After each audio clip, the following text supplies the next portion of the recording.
조선 왕조 500년. 왕의 목숨을 노린 건 반란도 암살도 아니었습니다.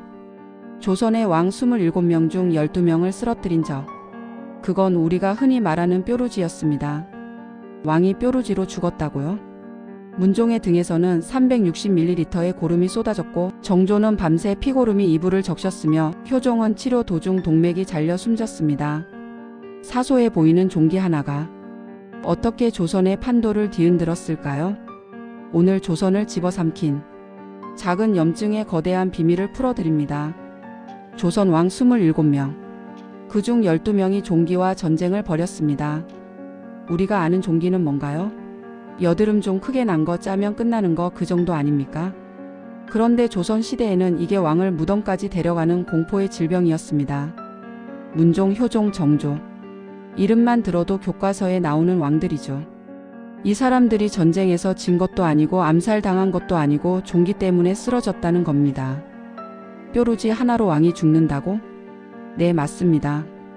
여러분이 여태 만만하게 봤던 그 종기가 어떻게 왕조를 심지어 역사의 흐름까지 바꿔버렸는지 오늘 20분 안에 싹 정리해 드리겠습니다.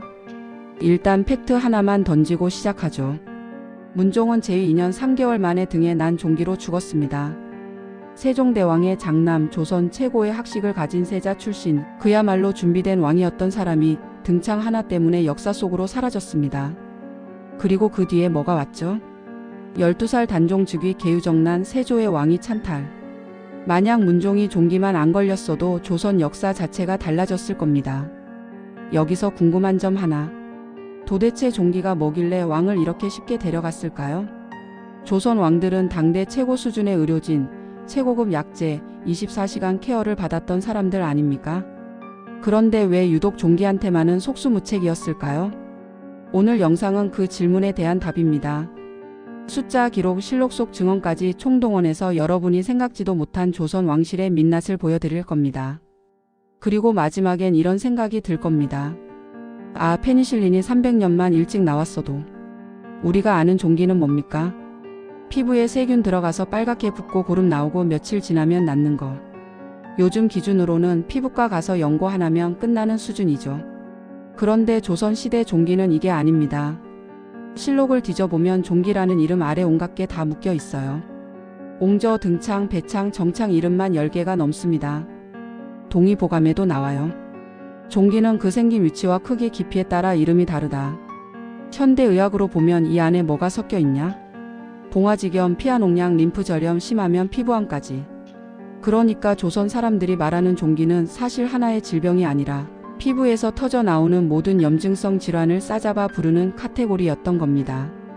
여기서 스케일 한번 잡고 가겠습니다. 우리가 상상하는 종기는 동전 크기, 고름 조금. 조선실록 속 종기는 손바닥만 한 크기, 고름은 몇백 밀리리터 단위로 쏟아짐. 문종실록에는 이렇게 적혀 있습니다. 등창이 손바닥만 하다. 손바닥이면 얼마나 큽니까? 여러분 손바닥 한번 펴보세요. 그게 등 한가운데서 부풀어 오르고 거기서 고름이 계속 나온다고 상상해 보십시오. 이게 여드름 수준이겠습니까? 정조실록도 비슷합니다. 피고름이 이불을 적셨다. 밤새도록 피와 고름이 흘러나와서 친구를 다 버려야 할 정도였다는 얘기입니다. 이쯤 되면 의문이 들 수 있습니다. 그럼 그냥 병원 가서 치료하면 되는 거 아냐? 문제는 여기서부터입니다. 조선 시대에는 소독이라는 개념이 없었습니다. 세균이 뭔지도 몰랐고 항생제도 당연히 없었죠. 그러니까 종기가 생기면 어이들이 할 수 있는 건 고작 이 정도였습니다. 고약 바르기, 침 놓기, 칼로 째기. 그리고 그 과정에서 세균은 더 깊이 들어가고 염증은 더 퍼지고 결국엔 폐혈증으로 직행하는 겁니다. 조선 시대 종기는 우리가 생각하는 작은 여드름이 아니라 몸속에서 폭발하기 직전인 시한폭탄이었다는 것. 그리고 그 폭탄 앞에서 왕도 어이도 아무것도 할 수 없었습니다. 조선 시대 종기는 우리가 생각하는 작은 여드름이 아니라 몸속에서 폭발하기 직전인 시한폭탄이었다는 것. 그리고 그 폭탄 앞에서 왕도 어이도 아무것도 할 수 없었습니다. 그래서 실제로 어떤 일이 벌어졌냐? 문종, 효종, 정조. 이 세 명의 이야기만 들어도 여러분은 이해하실 겁니다. 종기가 왜 왕의 무덤이었는지. 먼저 문종 얘기부터 해보죠. 1450년 문종이 왕위에 오릅니다. 세종대왕의 장남이고 어려서부터 공부 미친 듯이 했던 사람입니다. 세종이 직접 이 아이는 내가 가르칠 게 없다고 할 정도였어요. 그야말로 조선 역사상 가장 준비된 왕이었죠. 그런데 즉위 2년 차에 문제가 터집니다. 등에 종기가 생긴 겁니다. 처음엔 작았어요. 좀 쉬면 낫겠지 했는데 이게 안 낫습니다. 점점 커지고 점점 더 아프고 나중엔 실록에 이렇게 기록됩니다. 등창이 손바닥만 하다. 손바닥만 한 크기가 등 한가운데서 부풀어 오른 겁니다. 어이들이 뭘 했겠어요? 고약 바르고 침 놓고 약 다려 먹이고. 근데 안 낫습니다. 오히려 더 심해져요. 결국 1452년 제2 2년 3개월 만에 문종은 세상을 떠납니다. 등창 때문에. 다음은 효종입니다. 1659년 효종도 얼굴에 종기가 생깁니다. 이것도 처음엔 작았는데 점점 커지더니 결국 터질 지경까지 온 거예요. 어이들이 회의를 합니다. 이거 째야 됩니다. 그래서 침을 놓기로 했죠. 책임자는 어이 신각이. 그런데 이 사람이 실수를 합니다. 침을 너무 깊이 찔러서 혈관을 건드린 겁니다. 피가 쏟아져 나왔어요. 지혈이 안 됩니다. 결국 효종은 과다출혈로 사망합니다. 침 하나 잘못 놓아서 왕이 죽은 겁니다. 그리고 신각이는 어떻게 됐냐? 조선 500년 역사 통틀어서 유일하게 사형당한 어이가 됩니다. 왕의 종기 하나가 어이의 목숨까지 가져간 거죠. 정조는 좀 다릅니다. 이 사람은 젊을 때부터 종기랑 평생을 같이 산 케이스거든요. 실록에 보면 정조의 종기 기록이 수십 건 나옵니다. 등, 다리, 엉덩이, 팔몸 곳곳에서 종기가 났다 나았다를 반복했어요. 그 중에서도 최악은 만년이었습니다. 실록에는 이렇게 적혀 있습니다. 피고름이 이불을 적셨다.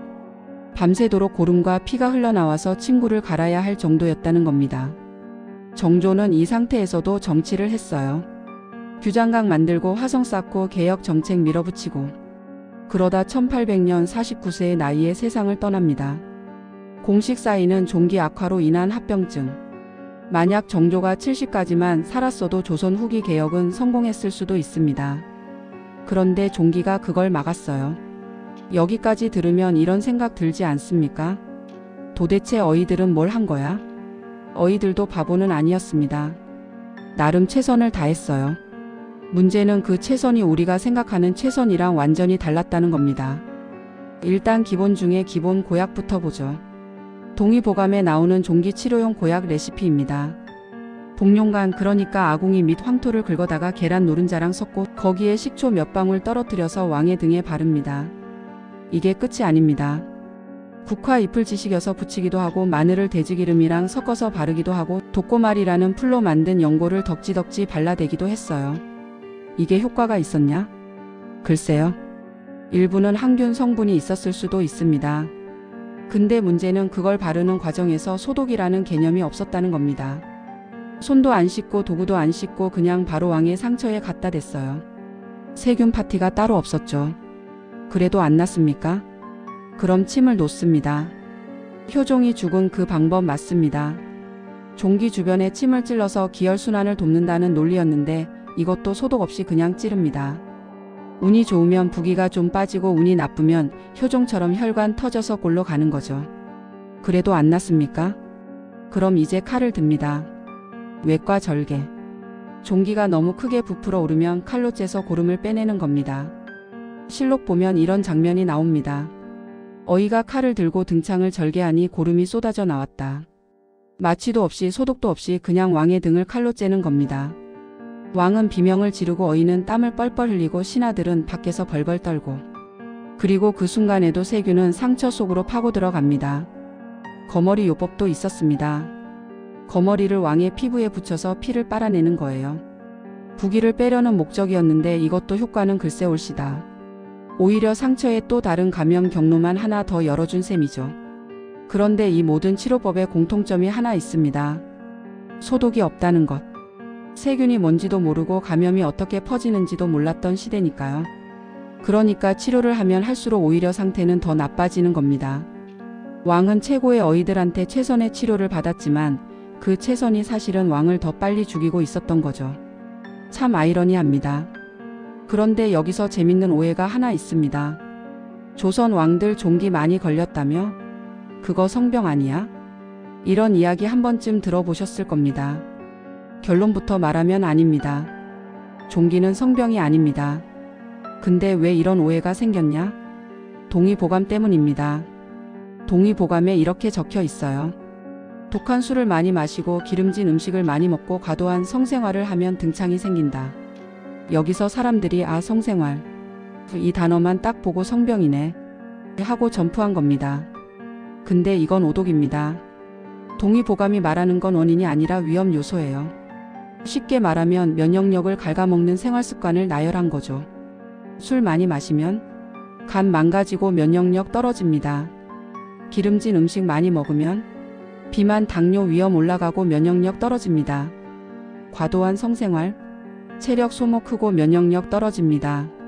그러니까 이건 이런 생활하면 몸이 약해져서 종기 같은 거 잘 걸린다는 뜻이지 성병으로 종기가 생긴다는 얘기가 아닙니다. 실제로 종기는 세균성 피부 감염입니다. 포도상구균이나 연쇄상구균 같은 세균이 피부 모낭이나 상처로 들어가서 염증을 일으키는 거예요. 반면 성병, 특히 매독은 트레포네마라는 완전히 다른 병원체가 원인이고 증상도 다르고 경과도 완전히 다릅니다. 실록에 매독 기록이랑 종기 기록이 섞여 있어서 그렇습니다. 조선 왕 중에 매독에 걸린 사람도 분명 있었어요. 연산군, 중종 이런 쪽 기록 보면 매독 의심 증상이 나옵니다. 근데 이게 종기 기록이랑 같이 나오니까 사람들이 아, 다 같은 거구나 하고 뭉뚱그려 버린 겁니다. 그리고 여기서 한 가지 더 재밌는 포인트. 문종이나 정조는 오히려 바른 생활 사나이에 가까웠어요. 문종은 세종 밑에서 모범세자로 살았고 정조는 규칙적이고 절제된 생활로 유명했습니다.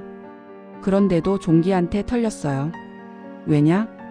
방탕해서가 아니라 생활습관이랑 스트레스 때문이었습니다. 왕이라는 직업 자체가 종기 양성소였던 거죠. 자, 여기까지 들으면 이런 의문이 듭니다. 그래, 종기가 위험한 건 알겠어. 근데 왜 유독 조선 왕한테 이렇게 많이 생긴 거야? 답은 간단합니다.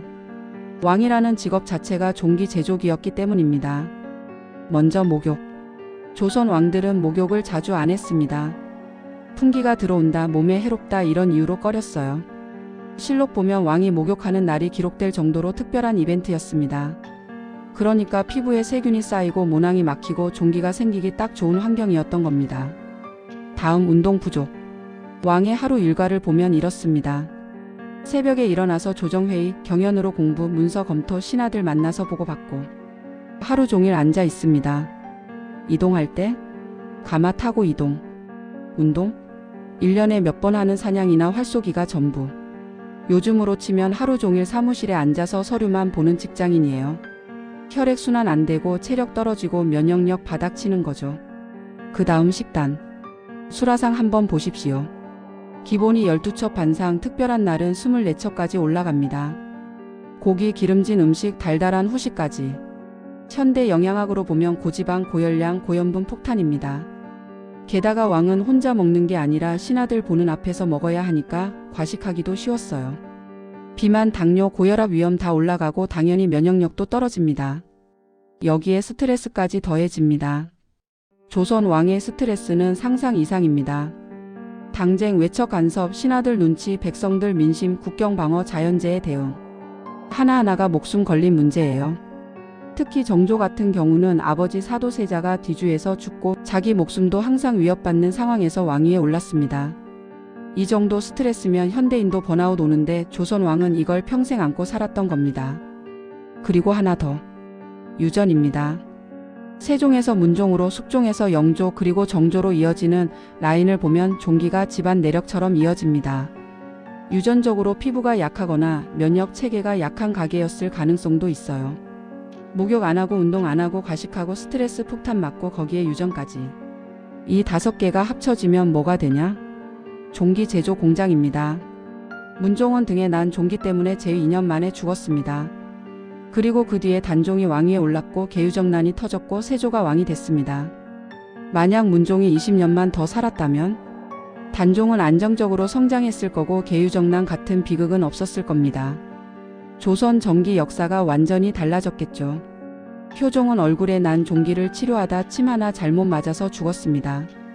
만약 그날 어의 신가기가 침을 조금만 덜 깊게 찔렀다면 효종은 북벌을 계속 준비했을 거고 조선 후기 대외 정책이 바뀌었을지도 모릅니다. 정조는 평생 종기와 싸우면서도 개혁을 밀어붙였습니다. 규장각을 세우고 화성을 쌓고 신해통공으로 상업을 활성화시키려 했습니다. 그런데 49세에 종기 합병증으로 세상을 떠납니다. 만약 정조가 70세까지만 살았다면 조선 후기 개혁은 성공했을 수도 있습니다. 세도 정치도 삼정의 문란도 달라졌을 겁니다. 이 모든 게 정말 종기 때문이었을까요? 네, 맞습니다. 조그만 세균 하나가 왕의 피부에 들어갔고 그게 염증을 일으켰고 소독과 항생제가 없던 시대라 폐혈증으로 번졌고 왕이 죽었습니다. 그리고 그 죽음이 정치를, 왕조를, 역사를 바꿔버린 겁니다. 지금 우리는 이걸 우연이라고 부르지만 당시 사람들에게는 필연이었습니다. 왕도 어이도 신하도 아무도 막을 수 없었으니까요. 종기는 그냥 피부병이 아니었습니다. 왕의 운명을 결정하는 심판이었고 조선 역사의 흐름을 바꾸는 변수였습니다. 그리고 그 변수 앞에서 최고 권력자인 왕도 그냥 한 명의 연약한 인간일 뿐이었습니다. 생각해보면 아이러니합니다. 전쟁에서 이기고 정책을 만들고 나라를 다스렸던 왕들이 눈에 보이지도 않는 세균 하나한테 무릎 꿇은 겁니다. 조선 왕 27명 중 12명이 종기와 싸웠습니다. 그중 몇 명은 진짜로 종기 때문에 죽었고요. 우리는 이걸 보면서 옛날 사람들 참 불쌍하다 이렇게 생각할 수도 있습니다. 근데 사실 우리도 별로 다를 게 없습니다. 지금 우리는 항생제 한 알, 연고 한 통으로 조선 왕들이 벌벌 떨던 종기를 잡습니다. 그 대신 요즘 우리를 잡는 건 뭡니까? 스트레스, 과로, 심혈관 질환, 암. 시대만 바뀌었을 뿐 인간은 여전히 뭔가에 쫓기면서 살고 있습니다. 조선 왕은 종기한테 졌고 현대인은 번아웃한테 지는 거죠. 그리고 여기서 한 가지 더 생각해 볼 점. 만약 페니실린이 300년만 일찍 발견됐다면 문종은 등창 치료하고 20년 더 왕 노릇했을 겁니다. 효종은 침 맞고 멀쩡히 회복했을 거고요. 정조는 70세까지 살면서 조선 후기를 완전히 바꿔놨을 겁니다. 그럼 우리가 지금 외우는 역사책 내용도 완전히 달랐겠죠. 항생제 하나가 역사 전체를 바꿀 수 있었던 겁니다. 근데 그게 없었어요. 그래서 왕들은 죽었고 역사는 흘러갔고 우리는 지금 그 이야기를 하고 있습니다. 마지막으로 질문 하나 던지고 끝내겠습니다. 오늘 영상 끄고 샤워하실 때 혹시 여러분 몸 어딘가에 조선시대 기준으로 국정, 비상사태가 숨어 있진 않은지 한번 체크해 보시는 건 어떨까요? 그냥 뾰루지 하나라고 무시하지 마시고요. 조선 왕들은 그냥 뾰루지 하나 때문에 왕자를 잃었으니까요. 여러분은 뾰루지는 안녕하십니까?